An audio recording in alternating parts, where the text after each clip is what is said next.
Hi, welcome back to our monthly announcements. This video is for the month of October. We hope you had a wonderful second month of the school year and you were able to adjust to your schedule, to your new teachers, to your new classmates. And now that we're going into about mid-year, make sure to keep up your grades and do anything you can to keep yourself afloat without burning out. We're going to continue our 4-week video schedule, releasing a video every single week, so make sure to consistently look out for our social media platforms, from Instagram to TikTok to YouTube channel, all listed over here, so that you can keep reminded and updated on important information that is important for you to know. So let's just get started with our monthly announcements.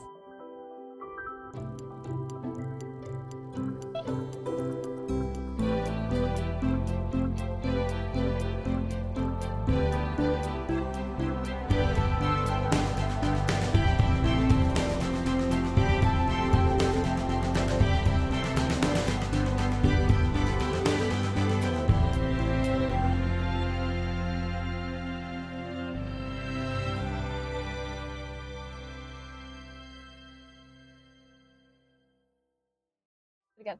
Hi guys, I'm Ruby. And I'm Shane. And welcome to the event segment for the month of October. October 5th is a parent conference night. There's a minimum day Friday, October 6th, and a senior tailgate hosted by ASB. The Halloween maze is October 13th. Starting from the 16th to the 27th, for 2 weeks, Medboard is selling Halloween grams throughout the month of October. Find a Medboard member to order. It's a full-size candy bar and a note. On October 24th, there is a guest speaker, and the room and time is still to be determined. Every Wednesday of October, wear pink for breast cancer awareness. October 26th is PSAT Day. And for homecoming week, the HOCO Spirit Week is from the 23rd to the 27th. The HOCO game is on the 27th, and the homecoming dance is on the 28th. Halloween is October 31st, so keep a lookout for the restrictions. Bye. Thank you. Hello, Medical Magnet! Welcome back to Learning Tips. My name is Porkin, and if you missed it the first time, this is a segment where I teach you learning tips and tricks that can help you along your academic journey. There's gonna be a lot to cover today, so I hope you're ready. How to study. Study environment. Study in a bright and quiet environment to ensure optimal attention. You can also put on some music like lo-fi, however, this isn't suited to all students. Some people can work without the music, while some just cannot. However, if you do decide to put on some music, it should always be minimal. Typically tracks without lyrics, and with low stimulation, thus lower chance to distract you. And finally, I recommend that you separate your studying environment from your free time environment, so that you are in the correct mindset to study and study period. Studying time.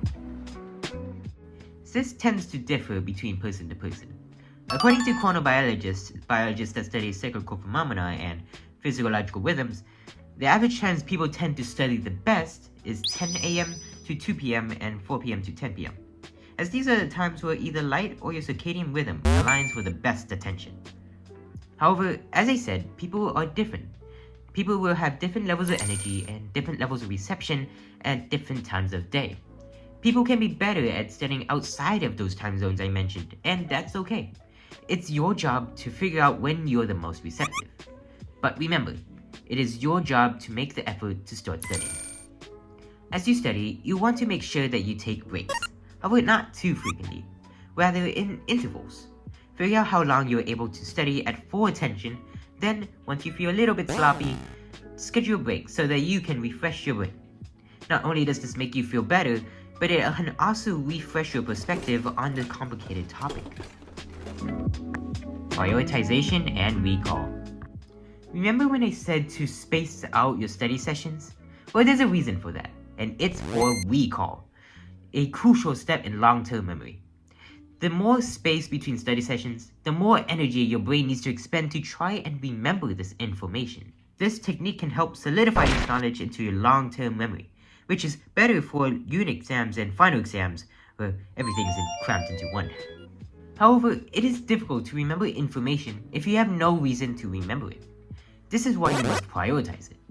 Don't look at it as information as stuff you'll never use, even if it is, because that's only a reason to not remember it. So instead, prioritize it. Make it feel important. Connect it to other topics or other classes, or even better, real life. Make it interesting. Make it make sense. Make it fun. Give yourself a reason to remember it, not just for a grade. And that's all for learning tips. Next month, we'll learn how to tackle long, boring textbook readings. Until then, see you next month. During Med Release, we go over the recent medical developments and scientific news that has been happening in the previous months, so during September, and it's to help you keep updated of the medical world around you. So let's begin. Tens of thousands of California healthcare workers stand to see their minimum wage climb to $25 an hour over the next several years in an amended legislative proposal that has support from both labor groups and employers. The new deal assured workers of higher pay and an incentive with employee compensation. These terms are laid out in Senate Bill 525, an employee compensation in Los Angeles and waiting to be passed. However, the implementation of this law depends on the floor. So employees at rural hospitals, for example, would have to wait 10 years until they reach their $25 hour rate. The boost pay is conditional. As of now, we are waiting to see if Governor Newsom passes this. In the latest developments, scientists conducted a detailed study investigating the relationship between smoking status and aging in individuals.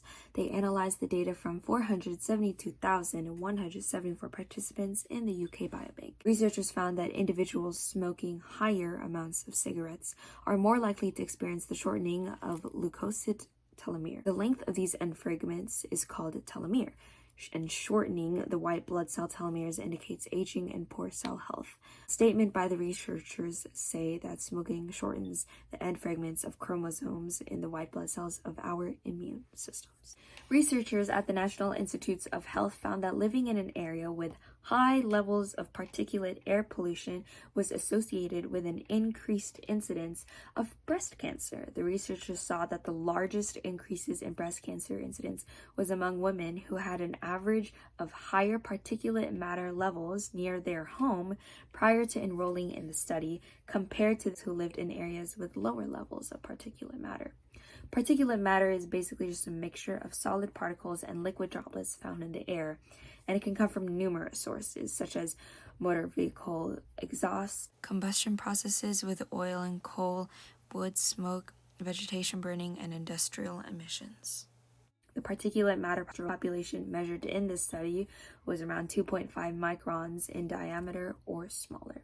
The Environmental Protection Agency has a website known as Air Now with the link linked here, where residents can enter their zip code and get their air quality information, including particulate matter 2.5 levels for their area. So if you would like to check that out to see the air quality around your area, you can go see that. As of September 21, the daily case in average is 382 people in LA County. A new subvariant EG.5 and with new rising cases nationwide, people are concerned over another surge and are raising questions. So far, EG.5 isn't setting off any alarms as far as disease severity, although early reports show it may be more transmissible. Specialists recommend taking further precautions, especially during the fall and winter seasons with COVID, influenza, and respiratory syncytial virus hitting all at once. The safety measures, as always, would include getting vaccinated, boosted, getting tested in case of COVID-19 symptoms, wearing a well-fitted mask in case you are sick, and staying home as well. Hello everyone, welcome to the wellness segment in the monthly announcements. These are usually hosted by Healthy Living Video Crew, so me and Alex, who is not here right now because I'm doing it for this month. These videos usually go along with our Healthy Living video of the month, and our Healthy Living video this month is about sleep and how to keep a proper sleep schedule. So one of the ways to get better sleep is by having a coping mechanism for stress. The coping mechanism that I'm going to be doing with you today is breathing. And to help me with that, I will be pulling up my self-care app Finch, and this video is not sponsored by them in any way. But that being said, I personally use Finch for my self-care needs and my to take care of my mental health. And they have amazing resources on there, and it's completely free. So today we'll be doing a breathing exercise from there.